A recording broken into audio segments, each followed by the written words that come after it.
In this video, I'm going to show you how to create your own PDF sewing pattern, whether you're building a customizable wardrobe or dreaming of turning your designs into income. And you don't need a fashion degree and you don't need to be tech savvy, so let's dive right in.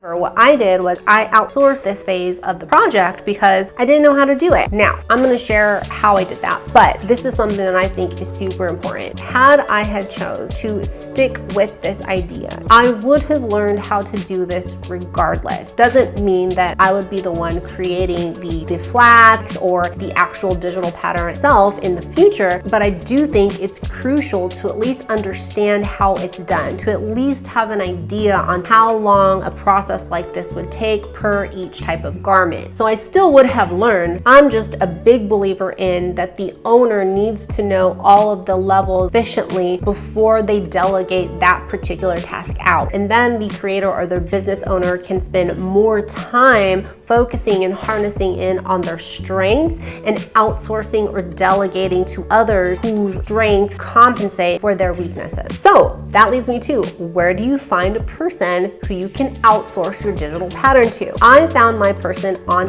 Upwork. In addition to Upwork, you also have places like Fiverr, which I have used in the past as well. You can also reach out to people who you know. I know here, of course, in Los Angeles, they have little sewing studios where you can just go in and learn how to sew. You can get help with sewing. And if I were to go somewhere there, I would probably ask them, like, do you know anyone that you like and trust that knows how to create digital patterns? Because I'd rather have a referral than just kind of reaching out to people. But with that being said, you don't want to just reach out to someone and trust them blindly either. So when I found somebody on Upwork, I found a few people actually, but it's really important to read the reviews, see what others are saying about their work. You do want to make sure they're reliable, that they do good work. You want to look at their samples, seeing how long they've been in the business. One thing I like to do is give a kind of like a test message. Well, I guess it's not really a test message. Usually I do have some general questions for them if it's not already listed in their bio or their about page.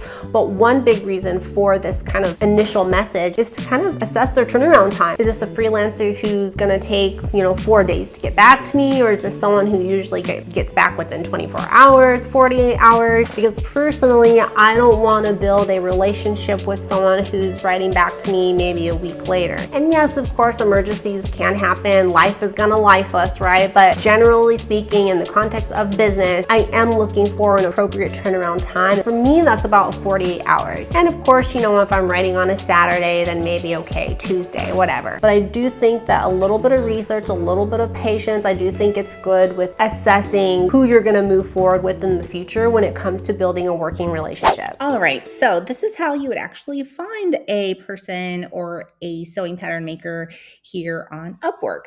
So you can see in the right-hand corner, I have selected talent, but just so you can see, you have jobs, talents, and projects. I put in PDF sewing pattern, and we already have a list of individuals coming up. To the left, you can select the type of talent that you want. So if you want someone just brand new starting off, their rates might be a little lower. You have top rated plus. And then if you want to get more advanced, you have an advanced search right here. But just for the sake of this video, just using this as an example, you can see we have our first option here, and it'll show you his skills: sewing pattern maker, grading, marker, tech pack, fashion design. Here you can see how much he charges, his job success rate, how much he's earned. He does offer a consultation, which is great. You can read a little bit about his experience, and if we click his profile, we can also learn more. So you could just read a little bit more about his experience. And then to the left, you can see his total jobs, how many hours he's put in. You can see a little of his portfolio, his language, his education. And then if you scroll all the way down, so you can also book your consultation right here.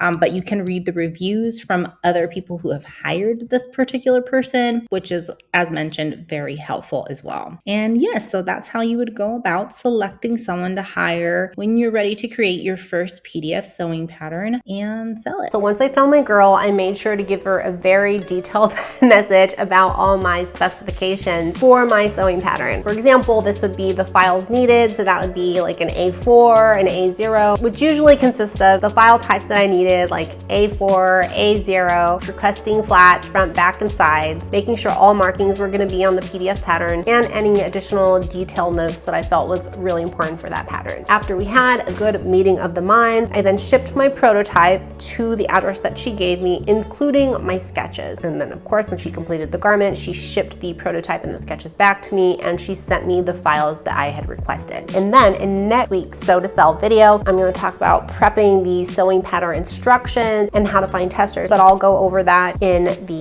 next video. So if you haven't, be sure to subscribe, make sure the notification bell is on so that you are notified when I post the next video in my Sew to Sell series. See you until next time. Bye.